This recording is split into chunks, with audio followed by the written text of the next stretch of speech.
Halo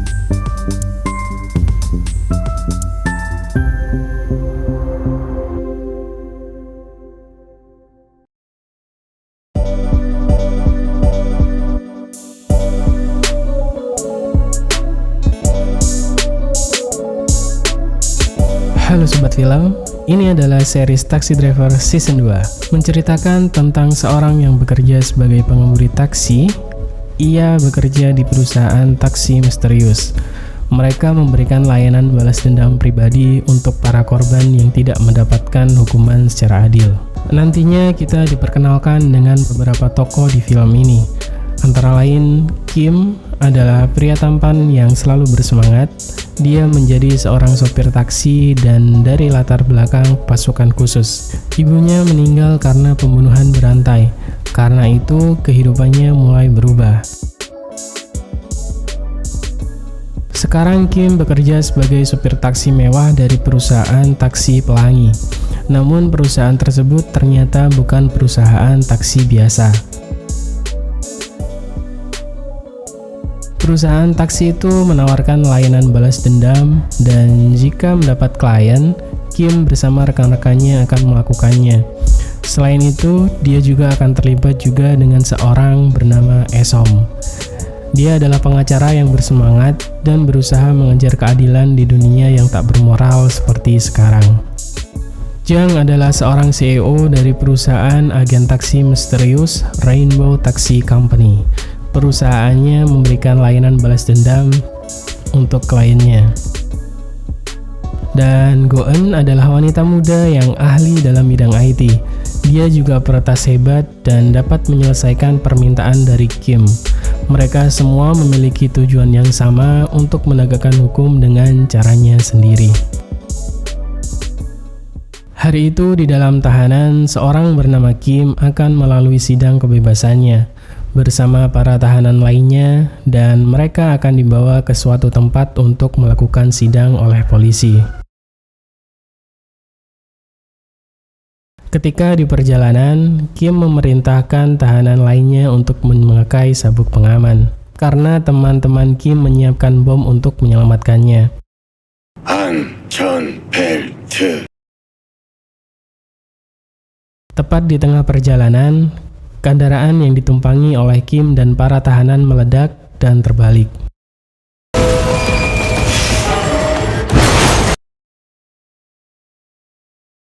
Kim dan tahanan lainnya selamat dari tragedi itu. Lalu Kim membawa taksi mewah yang sudah disiapkan oleh temannya untuk membawa tahanan lainnya.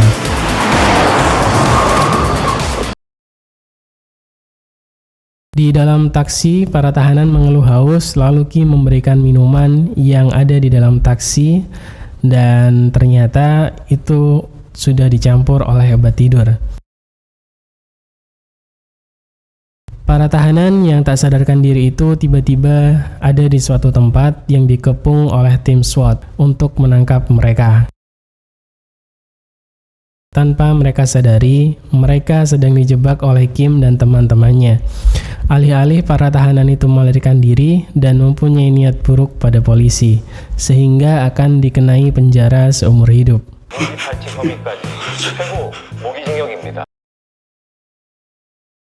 Sedangkan saat itu Kim bebas dan ia bersama teman-temannya memantau para tahanan yang tertangkap oleh tim SWAT dari atas gedung. 2 tahun lalu, tim taksi mewah diperintahkan oleh Pak Jang untuk bubar dan meminta anggota lainnya untuk mencari pekerjaan karena tim taksinya diincar oleh para polisi.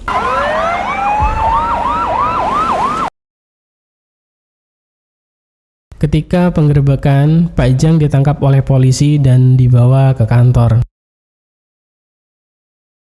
1 tahun lalu, Kim mengunjungi Pak Jang yang sedang bekerja sendirian di dalam taksi miliknya. Namun karena mengurus semua sendirian membuat Pak Jang kewalahan dan terluka, sehingga Kim mengobatinya. Waktu itu Pak Jang meminta Kim untuk mengambil lentera yang ada di base camp tersembunyi tempat tim taksi mewah dulu beroperasi. Berpindah ke tempat lain, Jin bekerja di sebuah perusahaan elektronik dan ia akan dikirim ke luar negeri untuk promosi proyeknya. Go-eun juga sudah bekerja sebagai seorang polisi. Di kantor polisi, Go-eun melihat ada ayah yang mencari putranya hilang. Tapi kepolisian tidak menindaklanjuti kasus itu, bahkan atasan Go-eun melarangnya untuk ikut campur pada kasus itu karena itu bukan tugasnya. Pak Jang saat itu melakukan penyebaran pamflet tim taksi mewah di berbagai tempat. Ia menempelkan pamflet taksi mewah supaya orang-orang yang membutuhkan bantuannya dapat menghubunginya.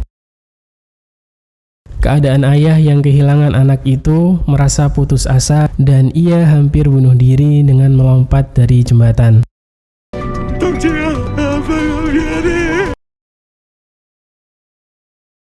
Tapi ia urungkan niatnya karena ia melihat pamflet taksi mewah. Pak Jang mendapat telepon dari ayah tersebut, lalu Pak Jang menugaskan Kim untuk menemui ayah itu. Malam harinya, Kim menjemput ayah itu, lalu meminta ayah itu menceritakan apa yang sebenarnya terjadi.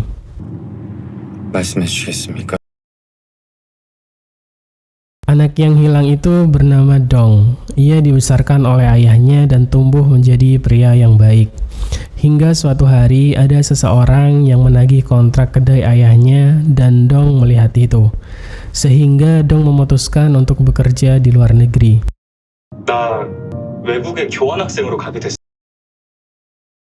Karena tidak dapat dihubungi dan tidak ada kabar dari Dong, sejak saat itu ayah Dong melaporkan pada polisi jika ia kehilangan putranya. Tapi kepolisian tidak menindaklanjuti kasus itu karena Dong menelpon kantor jika ia sengaja kabur. 직접 대사관으로 전화를 했어요. 더 이상 찾지 말아달라고. Di base camp, Pak Jang dan Kim mengatur strategi untuk mencari keberadaan Dong. Suatu hari, ayah Dong mendapat surat dari Dong dan surat itu ia berikan pada Kim dan Pak Jang. Ketika Kim membaca surat itu, ia menemukan kode Morse di bagian bawah surat, sehingga ia deteksi menggunakan mesin untuk menerjemahkan arti kode Morse dari Dong. Setelah diterjemahkan, kode Morse itu meminta seseorang untuk menyelamatkan dirinya karena ia dalam bahaya. 이 유서는 누군가의 강요로 쓰여진 거고. Untuk menemukan anaknya, hari itu ayah Dong menggunakan layanan taksi mewah untuk balas dendam, supaya anaknya bisa kembali, sehingga Kim dan Pak Jang memulai menjalankan misinya. Kim dan Pak Jang memulai misinya dengan menuju lokasi cabang perusahaan yang ada di Korea. Perusahaan itu masih menjalani proses pembangunan, bahkan situs pendaftaran perekrutan pegawai baru sudah dihapus, sehingga Kim dan Pak Jang kesulitan mencari keberadaan Dong. 꼬리는 다 지울 수 있어도 습관은 지우기 쉽지 않으니까요. Sedangkan Go-eun berada di kedai milik ayah Dong, tetapi kedai itu tutup dan sangat sepi. Kim menemukan cara untuk mencari keberadaan Dong dengan cara mendaftarkan diri di perusahaan dengan format yang sama milik Dong supaya mereka satu lokasi. Setelah menyusun rencana, kini Kim berangkat ke luar negeri untuk mencari Dong dengan berpura-pura bekerja di tempat yang Dong lamar. Saat itu, Pak Jang selalu memantau Kim melalui layar monitor yang terhubung dengan kacamata Kim.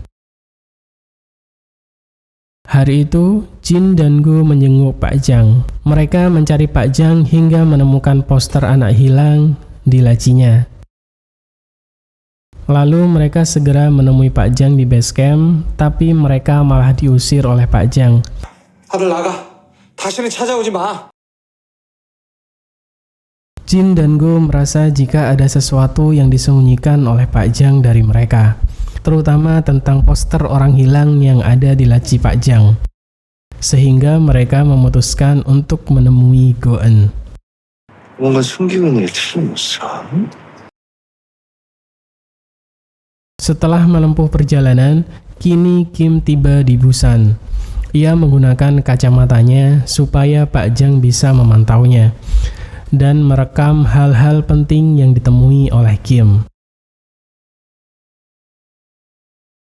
Setibanya di sana, Kim mengikuti orang yang akan menjadi pemandu jalan untuk mengantarnya menuju perusahaan bersama dengan orang-orang yang akan melamar di perusahaan itu juga.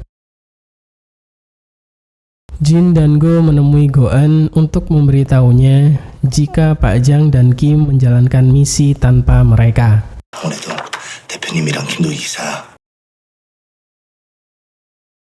Untuk tiba di perusahaan, Kim dan para pekerja lainnya harus menyeberangi laut dan hutan. Ketika di tengah perjalanan, tiba-tiba Kim dan para pekerja lainnya dibekap oleh orang. Dan saat bangun, mereka sudah digantung di sebuah tempat.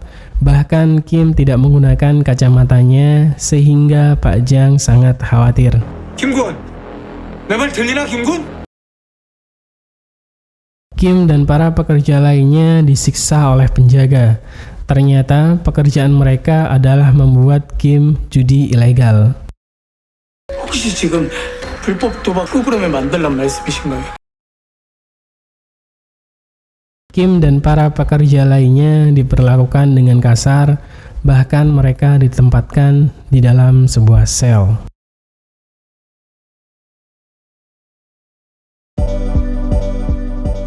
Jangan lupa like, komen, dan subscribe. Sampai jumpa di series ini di episode kedua. Dah.